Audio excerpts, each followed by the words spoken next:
जय माता दी। मंदोदरी की दासी ने जब ये पूछा कि आप कौन हैं, यहाँ किस लिए आए हैं, आपका कौन सा कार्य है, तो दासी के इस प्रकार पूछने पर राजा ने उससे कहा, पृथ्वी पर अद्भुत अत्यंत कोसल नाम का एक देश है। हे प्रिय, वीरसेन नाम वाला मैं उसी देश का शासक हूँ। मेरी विशाल चतुरंगिणी सेना पीछे पीछे आ रही है। मार्ग भूल जाने के कारण यहाँ आए हुए मुझको तुम कौशल देश का राजा समझो। सैरंध्री बोली, हे राजन, ये महाराज चंद्रसेन की पुत्री है और इसका नाम मंदोदरी है। कमल सदृश नेत्रों वाली यह राजकुमारी विहार करने की इच्छा से इस उपवन में आई है। उसकी बात सुनकर राजा ने उस सैरंध्री से कहा, हे सैरंध्री, तुम चतुर हो, अतः राजकुमारी को समझा दो। हे सुनाइने, मैं ककुकुत्स वंश में उत्पन्न एक राजा हूँ। अतः हे कामिनी, तुम गांधर्व विवाह के द्वारा मुझे पति बना लो। हे सुश्रोणी, मेरी कोई भार्या नहीं है। मैं भी अद्भुत यौवनावस्था से संपन्न रूपवती तथा कुलीन युवती की आकांक्षा रखता हूँ। अथवा यदि गंधर्व विवाह पसंद न हो तो तुम्हारे पिता विधि विधान से तुमको मुझे सौंप दें। मैं सर्वथा तुम्हारे अनुकूल पति होऊंगा, इसमें संदेह नहीं है। महिष बोला। तब वीरसेन का वचन सुनकर काम शास्त्र में प्रवीण सैरंध्री ने हंसकर उस मंदोदरी से मधुर वाणी में कहा, हे मंदोदरी, सूर्यवंश में उत्पन्न ये राजा यहाँ आए हैं। ये रूपवान बलवान, आयु में तुम्हारे ही तुल्य हैं। हे सुंदरी, ये राजा सम्यक प्रकार से तुझ में प्रेमासक्त हो गए हैं।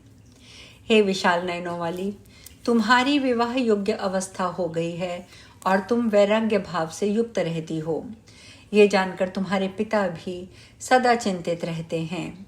उन महाराज ने बार बार लंबी सांस लेकर हम लोगों से कहा था, हे दासियों, तुम लोग सदा उसकी सेवा में संलग्न रहती हो, अतः तुम ही मेरी इस पुत्री को समझाओ। किंतु हम लोग तुझ हठ धर्मपरायणा के सामने कुछ भी कहने में समर्थ नहीं हैं। फिर भी हम तुम्हें बता देना चाहती हैं कि पति की सेवा ही स्त्रियों के लिए परम धर्म है, ऐसा मनु ने कहा है। पति की सेवा करने वाली स्त्री स्वर्ग प्राप्त कर लेती है।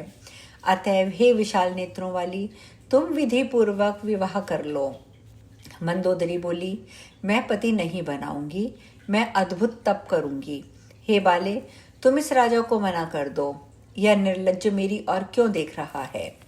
सैरंध्री बोली, हे देवी, ये कामदेव अजेय हैं और काल का अतिक्रमण भी अत्यंत कठिन है।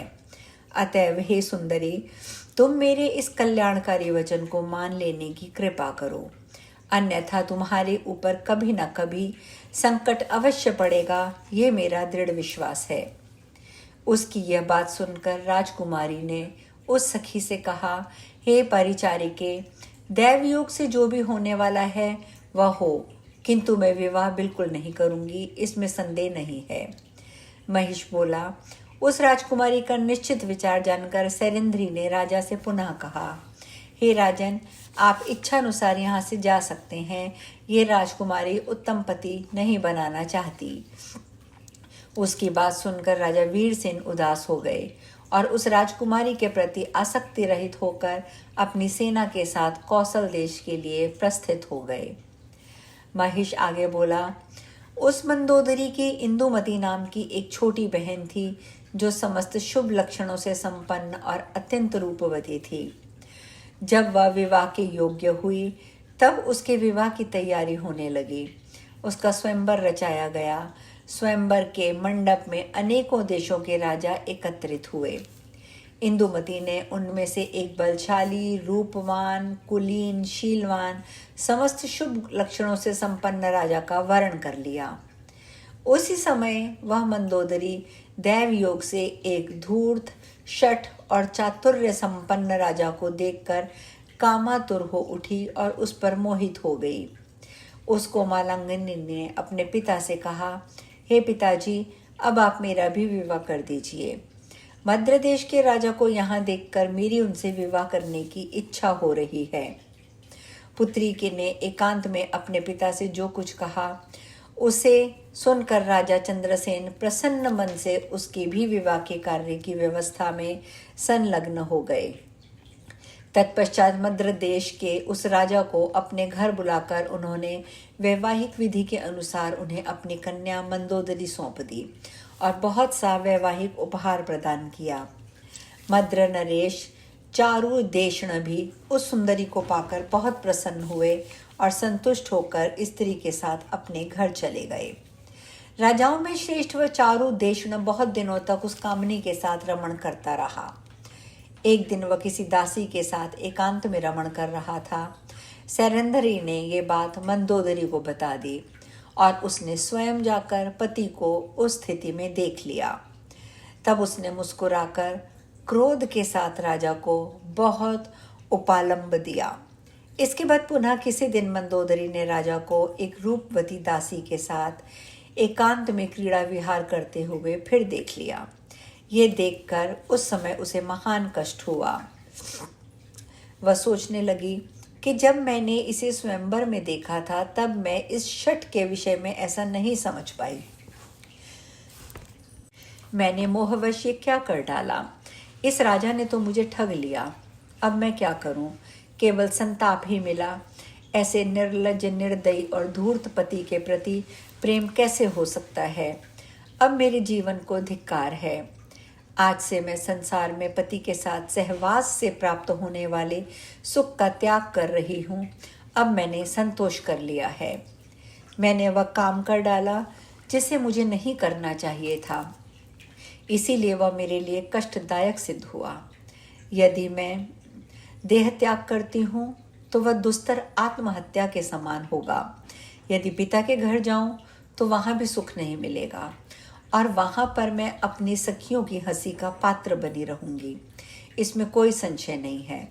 अतः वैराग्य युक्त होकर भोग विलास के सुख का परित्याग करके काल योग से मुझे यहीं पर निवास करना चाहिए।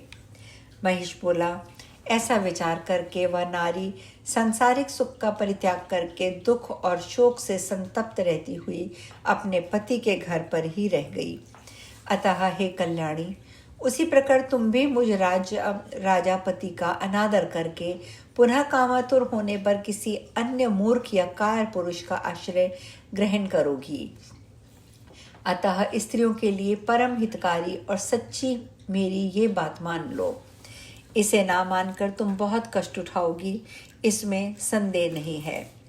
देवी बोली, हे मंदबुद्धि, अब तुम पाताल लोक भाग जाओ अथवा मेरे साथ युद्ध करो। मैं तुम्हें तथा सभी असुरों को मारकर सुखपूर्वक यहाँ से चली जाऊंगी। हे दानव, जब जब साधु पुरुषों पर संकट आता है तब तक उनकी रक्षा के लिए मैं देह धारण करती हूँ। हे दैत्य, वास्तव में मैं निराकार और अजन्मा हूँ, तथापि देवताओं की रक्षा करने के लिए रूप और जन्म धारण करती हूँ, यह तुम निश्चित समझ लो। मैं सत्य कहती हूँ कि देवताओं ने तुम्हारा वध करने के लिए मुझसे प्रार्थना की है। हे महेश, तुझे मारकर मैं सर्वथा निश्चिंत हो जाऊंगी। अतएव अब तुम मेरे साथ युद्ध करो अथवा असुरों की निवास भूमि पाताल लोक चले जाओ। अब मैं तुम्हें निश्चय मार डालूंगी।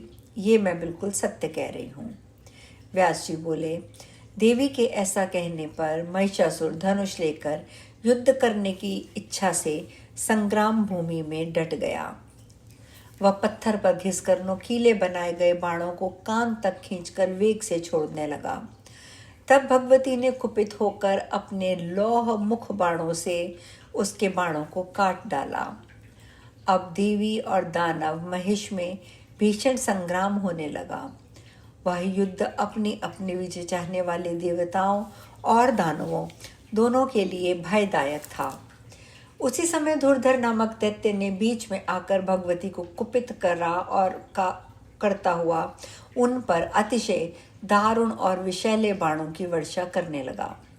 तब भगवती ने क्रोध में आकर उस पर तीक्ष्ण बाणों का प्रहार किया, जिससे दुर्धर प्राणहीन होकर पर्वत शिखा की भांति पृथ्वी पर गिर पड़ा।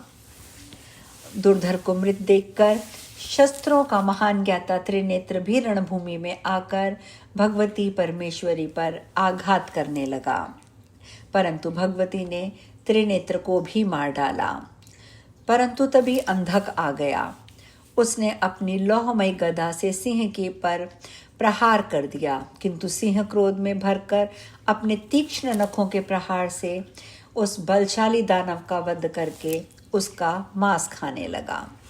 आज हम कथा में यहीं विश्राम लेंगे। शेष कल। जय माता दी।